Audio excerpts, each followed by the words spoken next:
Hi అండి. Praise the lord. మరి ఒక నూతన వర్తమానం ప్రభు నాకు ఇచ్చారు. దాంతో నేను మీ ముందుకు వస్తూ ఉంటున్నాను. యెషయా గ్రంథం 7-8 అధ్యాయాల్లో దేవుని సత్యం ఒకటి దాగి ఉంది. ఒక సందేశం కూడా ఉంది. పరిపూర్ణమైన దేవుని చిత్తం ఆ 2 అధ్యాయాల్లో ఉంది. అందుకే ప్రభు యెషయా 8వ అధ్యాయం 16వ వచనంలో ఈ ప్రమాణ వాక్యమును కట్టుము, ఈ బోధను ముద్రించి నా శిష్యులకు అప్పగింపము అని చెప్పారు. యూదా రాజైన ఉజ్జియా మనవడును యోతాము కుమారుడైన ఆహారాజు యూదా రాజ్యాన్ని ఏలుతూ ఉన్న దినములవి. సిరియా రాజైన రెజీనును రెమల్యా కుమారుడు ఇస్రాయేల్ రాజైన పెకహును యుద్ధం చేయాలని యెరూషలేము మీదికి వచ్చిరి గాని అది వారి వలన కాకపోతుంది. 2 దినవృత్తాంతములు 28వ అధ్యాయం 1వ వచనం నుండి 15వ వచనం వరకు చదివితే అర్థమవుతుంది ఈ విషయం. తర్వాత వారు ఏం చేస్తారంటే ఇశ్రాయేలు జనాంగంలో ఒక భాగమైన ఎఫ్రాయిమీయులను తోడు చేసుకొని మరల యుద్ధ సన్నాహాల్లో ఉన్నారని యూదా వారికి వినబడినప్పుడు గాలికి అడవి చెట్లు కదిలినట్లు వారి హృదయమును వారి జనుల హృదయమును కదిలిపోయినని వ్రాయబడింది. ఎందుకంత భయభ్రాంతులవుతున్నారు వారు? అప్పటిదాకా యూదా వారితో ఉన్న ఎఫ్రాయిము తొలగిపోయాడు కనుక, శత్రురాజులతో కలిశాడు కావున.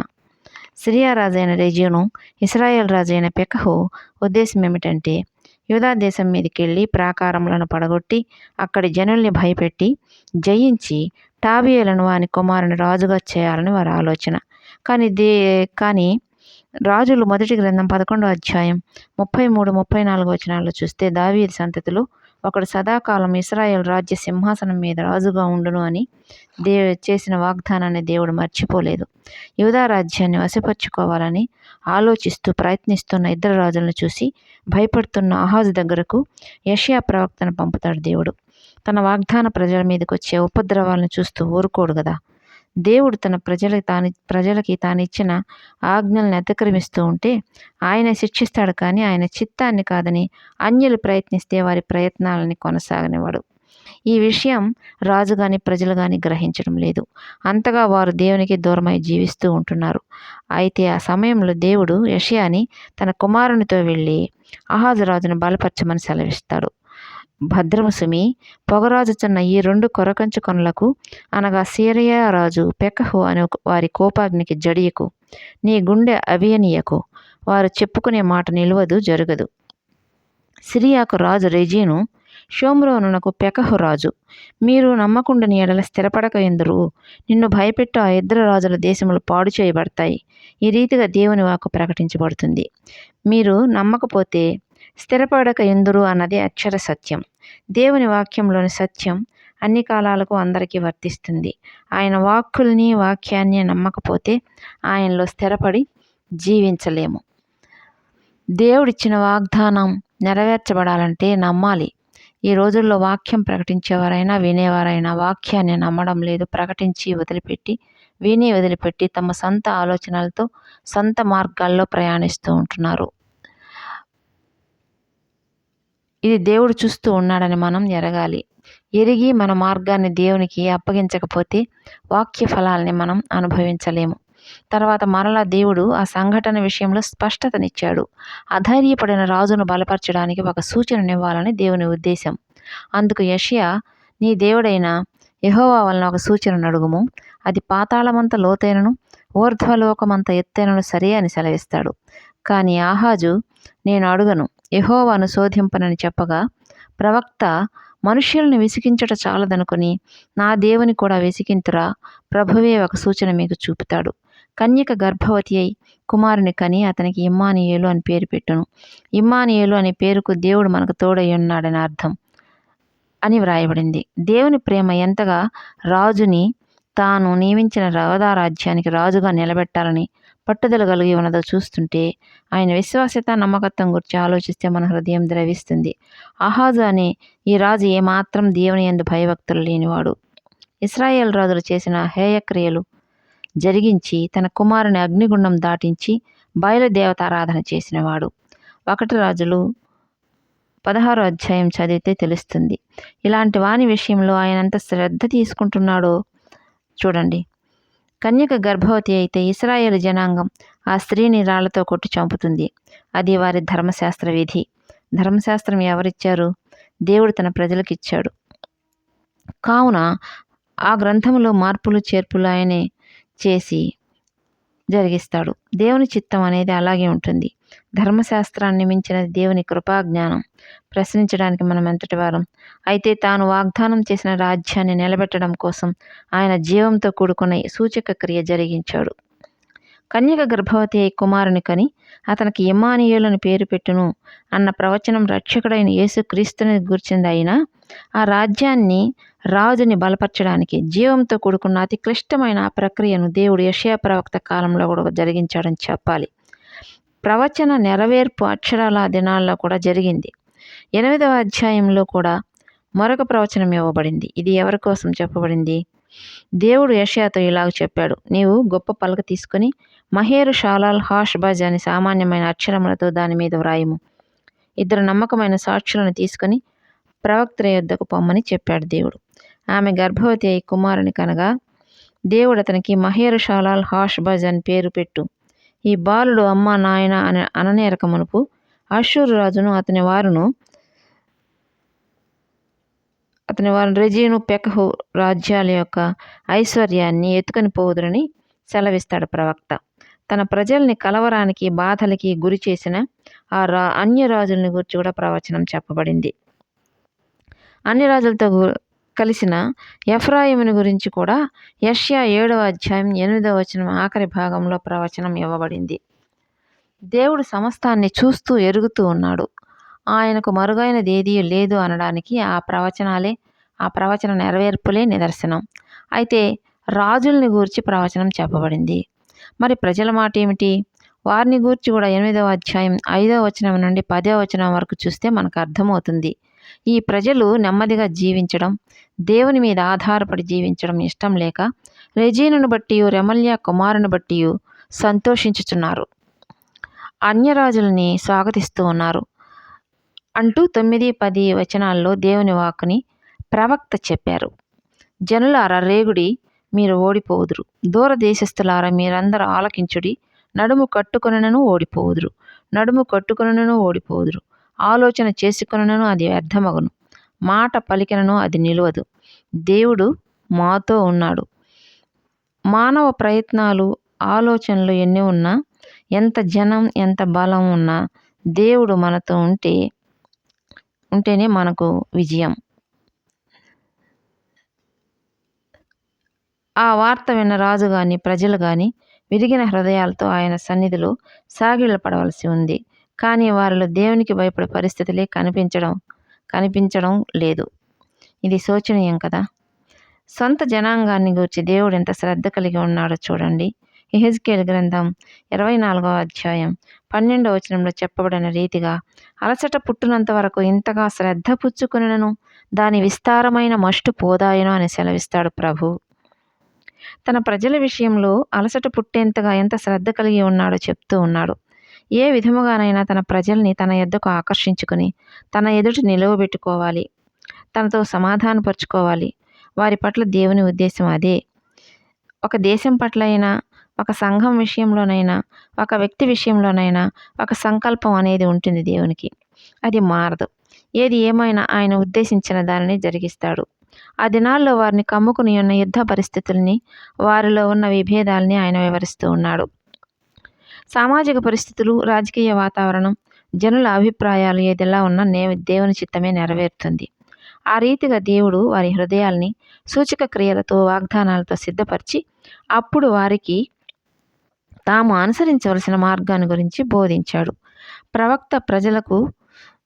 ప్రవక్తకు ప్రజలకు దేవుడిచ్చిన ఉపదేశం ఇది. 8వ అధ్యాయం 10వ వచనం నుండి 15వ వచనం వరకు చూస్తే, ఈ జనుల మార్గమున నడవకూడదని యెహోవా బహుబలముగా నాతో చెప్పి ఉన్నాడు. నన్ను గద్దించి ఈ మాట సెలవిచ్చెను. ఈ ప్రజలు బందుకట్టు అని చెప్పునదంతయు బందుకట్టు అనుకొనకుడి. వారు భయపడి దానికి మీరు భయపడకుడి. దానివల్ల దిగులు పడకుడి. సైన్యములకు అధిపతియగు యెహోవా ఏ పరిశుద్ధుడు అనుకొనుడి. మీరు భయపడవలసిన వాడు ఆయనే. ఆయన కోసమే దిగులు పడవలను. అప్పుడు ఆయన మీకు పరిశుద్ధ స్థలముగా ఉండును. ఈ ప్రజలు నడిచే మార్గం సరైనది కాదు. ఈ ప్రజలు బందుకొట్టు అయిన రాజ్యాలను చూసి వారి కుట్రలను గురించి తెలిసి భయపడుతూ ఉన్నారు. ఎందుకు? నన్ను అనుసరిస్తే నా ఆజ్ఞలు గైకొంటే నేను మీకు దేవుడునిగా ఉంటాను కదా. ఎందుకు దిగులు పడతావు యెషయా? నా పరిశుద్ధతను మీరు ఎరగండి. వారు మిమ్మల్ని ఏమీ చేయరు అని చెప్పాడు దేవుడు. నేను మీకు పరిశుద్ధ స్థలంగా ఉండి ఆదుకుంటాను. నా యొద్దకు రండి అని ప్రభు పిలుస్తూ ఉన్నారు. నేటి క్రైస్తవ సమాజం తీరుతెన్నులు మనకి ఈ ఉదంతంలో కనిపిస్తూ ఉన్నాయి. నేటి క్రైస్తవ్యానికి వచ్చే నిందలు, బెదిరింపులు, దేవుని పరిచర్య జరగకుండా ఆటంకాలు ఎదుర్కోవడం, రాజకీయ దురహంకారానికి, వారి కుట్రలకి మన జీవితాలు బలైపోతాయేమో అనుకుంటూ ఉండవచ్చు. ఇవేనా ఇంకా అనేక పరిస్థితులు మనల్ని చుట్టుముడితే? అయితే దేవుడు మాతోనున్నాడు, మేము భయపడమని చెప్పేవారంగా ఉండాలని ప్రభు కోరుతూ ఉన్నాడు. మనం అధైర్యపడకూడదు, దిగులు పడకూడదు. మన విశ్వాసాన్ని దేవుడు బలపరుస్తాడని మనం నమ్మాలి. మనుషులకు భయపడితే దిగులు ఆవరిస్తుంది, దేవునికి భయపడితే ధైర్యం కలుగుతుంది. మనం దేవునికి భయపడదాం, ధైర్యం పొందుదాం. దేవుడు మాతోనున్నాడు అన్న ధైర్యంతో, విశ్వాసంతో బ్రతకాలని ప్రభు మనతో మాట్లాడుతూ ఉన్నాడు. మన విశ్వాసాన్ని దేవుడు బలపరచునుగాక. యెషయా 8వ అధ్యాయం 13వ వచనంలో, సైన్యములకు అధిపతియగు యెహోవాయే పరిశుద్ధుడు అనుకొనుడి. మీరు భయపడవలసిన వాడు ఆయనే. ఆయన కోసమే దిగులు పడవలను. అప్పుడు ఆయన మీకు పరిశుద్ధ స్థలముగా ఉండును. భయపడడం అంటే మనకు తెలుసు. దిగులు పడడం అంటే ఇది మన ఊహకు అందకపోవచ్చు. ఏమిటంటే ఆయనకున్న ఆత్మల భారం మనకున్న రావాలి. ఆయన కోసం జీవించాలని దిగులు పడాలి. అంతేకాదు, భారతదేశంలో క్రైస్తవ్యం అణగారిపోకూడదు, స్వార్థ ప్రకటన ఆగిపోకూడదు. దీనికి ఒక ఉదాహరణ చెబుతాను. దానియేలు, షద్రకు, మేషాకు, అబేద్నెగోలు బబులోనులో ఉన్నారు. వారెందుకు అన్యుల దేశంలో ఉన్నారు? ఇశ్రాయేల్ దేశంలో ఉన్న ఇశ్రాయేలీలు దేవుని మీద తిరుగుబాటు చేస్తూ వచ్చారు. బయలుదేవతలకు ధూపం వేస్తూ, ధర్మశాస్త్రాన్ని త్రోసిపుచ్చుతూ ఉన్న జనాంగానికి దేవుని వాక్యాన్ని, ఆయన మనోభీష్టాన్ని ప్రవక్త అయిన యిర్మీయా ప్రకటిస్తూ ఉన్నప్పుడు దానియేలు అతని స్నేహితులు చిన్నవారు. యిర్మీయా దేవుని చిత్తాన్ని గురించి తెలుపుతూ ఉన్నప్పుడు వారు విన్నారు. తిరుగుబాటుదారులు యిర్మీయాను శ్రమ పెడుతూ ఉంటే ఆయన అనుభవించే శ్రమల్ని చూశారు. రాజపరివారం కూడా ఏ మాత్రం యిర్మీయా ప్రకటించే దేవుని వాక్యం లెక్క చేయలేదు. యిర్మీయా ప్రకటించినట్లే నెబుకద్నెజరు రాజు ఇశ్రాయేలుని ఓడించి, రాజుతో సహా అతని కుటుంబీకుల్ని సైతం, ప్రజల్ని కూడా అందరినీ బబులోనుకు చెరగొనిపోతాడు. వారిలో దానియేలు, అతని స్నేహితులు కూడా ఉన్నారు. దేవుని వాక్కు నెరవేర్పు చూసి ఆ బాలురు దేవుని యందు భయభక్తులు గలవారై, అన్య దేశంలో ఉన్నప్పటికీ భక్తిని, పరిశుద్ధతని ఎలా కాపాడుకోవాలో, దేవునిని ఎలా సేవించాలో వారు ఆయన సన్నిధిలో నేర్చుకున్నారు. ఆయన కోసం ఎలా బ్రతకాలో ఎరిగారు. ఆయన కోసమే దిగులు చెందారు. మన దేవుడు పరిశుద్ధుడు, గొప్పవాడు అనుకున్నారు. అప్పుడు ఆయన వారికి ఏమయ్యారు? పరిశుద్ధ స్థలమయ్యారు. ఆ దేశపు రాజు కల కన్నాడు. ఆ కలను బట్టి కలలోని బహుకలత చెందారు. అయితే ఆ కలని మర్చిపోయాడు. ఆ కలత రాజుని వదిలిపెట్టనందువలన నేను కనిన కలను, కల భావాన్ని చెప్పమని ఆ దేశంలో ఉన్న మంత్రజ్ఞుల్ని, శకునగాండ్రని అడిగారు. రాజు కలను గురించి చెబితే భావాన్ని చెప్పగలము, కానీ కల చెప్పకనే కలభావం ఎలాగో చెప్పగలమని వారు ప్రత్యుత్తరమీయగా, రాజు అత్యాగ్రహుడై బబులోనులోని జ్ఞానులందరినీ సంహరించమని ఆజ్ఞ ఇస్తాడు. ఈ శాసనం చేసిన తర్వాత జ్ఞానులు చంపబడవలసి ఉండగా వారు ముందుగా దానియేలుని, అతని స్నేహితుల్ని చంపజూస్తారు.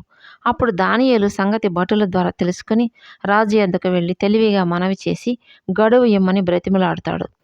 రాజు సమ్మతించగా దానియేలు ఇంటికి పోయి తన స్నేహితులకి సంగతి తెలియజేసి ఆ కల యొక్క మర్మ విషయంలో ప్రార్థించమని చెప్తాడు. చెప్పి తాను కూడా దేవుని వేడుకుంటాడు. అంతటా ఆ రాత్రి దేవుడు దానియేలునకు మర్మాన్ని బయలుపరుస్తాడు. ఆయన కోసమే జీవిస్తున్నవారు ఆయన సన్నిధిలో ప్రార్థించగా ఆయన వారికి పరిశుద్ధ స్థలమైనట్లుగా మనకు అర్థమవుతుంది. అంతేకాదు, దానియేలు 9వ అధ్యాయం 2వ వచనంలో చూస్తే, పవిత్ర పర్వతం కొరకు దేవుడైన యెహోవా ఎదుట నా పాపమును, నా జనుల యొక్క పాపమును ఒప్పుకొనుచు విజ్ఞాపన చేయుచుంటిని అని వ్రాయబడి ఉంది. ఆయన కోసము దిగులు పడడం అంటే అదన్నమాట.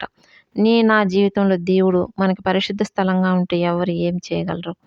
ఎవరు ఏమి చేయలేరు. అయితే మనం పరిస్థితులను ఎరిగి అనునిత్యం ప్రార్థించే వారంగా ఉండాలి. అప్పుడు మనదే విజయం. తప్పిపోయిన తన ప్రజల కోసం ఆయనంతటి గొప్ప కార్యమైన చేయగలడు. రాజును, జనుల్ని, ప్రవక్తను దర్శించిన దేవుడు ఎంత బాధ్యత భారం కలిగి ఉన్నాడో ఇంతవరకు మనం విన్నాం. ఇప్పుడు 8వ అధ్యాయం 14, 15 వచనాల్లో తానేమిటో కూడా తెలియచేస్తూ ఉన్నారు ఆయన. రాజ్యమైన, సంఘమైన, కుటుంబమైన దేవుని చిత్తం అనేది పరిపూర్ణమైనదిగా ఉంటుంది. ఒక సమస్యను గురించి ఒక వాక్యం దేవుని యొద్ద నుండి పొంది ఇదే దేవుని చిత్తం అనుకోవడం సరికాదు. ప్రతి వ్యక్తి పట్ల అది పరిపూర్ణమైన చిత్తం దేవుడు కలిగి ఉన్నాడనేది భక్తులైన వారు గ్రహించాలి సుమి. 14వ వచనంలో ఆయన ఇశ్రాయేలు 2 కుటుంబములకు తగులు రాయిగాను అభ్యంతరం కలిగించే బండగాను ఉండును. యెరూషలేము నివాసులకు బోనుగాను చిక్కు వలగాను ఉండును.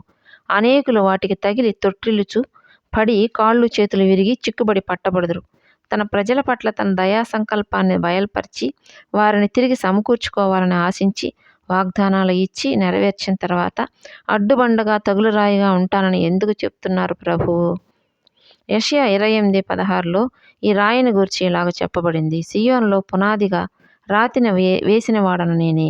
అది పరిశోధింపబడిన రాయి, అమూల్యమైన తలరాయి, పునాది అయిన మూలరాయి అయి ఉన్నది అని ఈ రాయిని గూర్చి ఆదిలోనే దేవుని చేత నిర్ణయించబడిన పునాది అయిన రాయి అని చెప్పబడింది. ఆ రాయి యేసుక్రీస్తే. ఆ రాయి అభ్యంతరం కలిగించు బండ అయినప్పటికీ పరలోకపు ఇంటికి ఆయనే మూలరాయి కదా. అయితే ప్రవక్తల కాలంలో కూడా ప్రజల స్వేచ్ఛా జీవితాలకు దేవుడు కూడా అడ్డుబండగా తగులు రాయిగానే ఉన్నాడని లేఖనాలను బట్టి అర్థం చేసుకోవచ్చు. అయితే పేతురు మొదటి పత్రిక 2వ అధ్యాయం 6, 7 వచనాల్లో విశ్వసించుచున్న మీకు ఆయన అమూల్యమైన వాడు.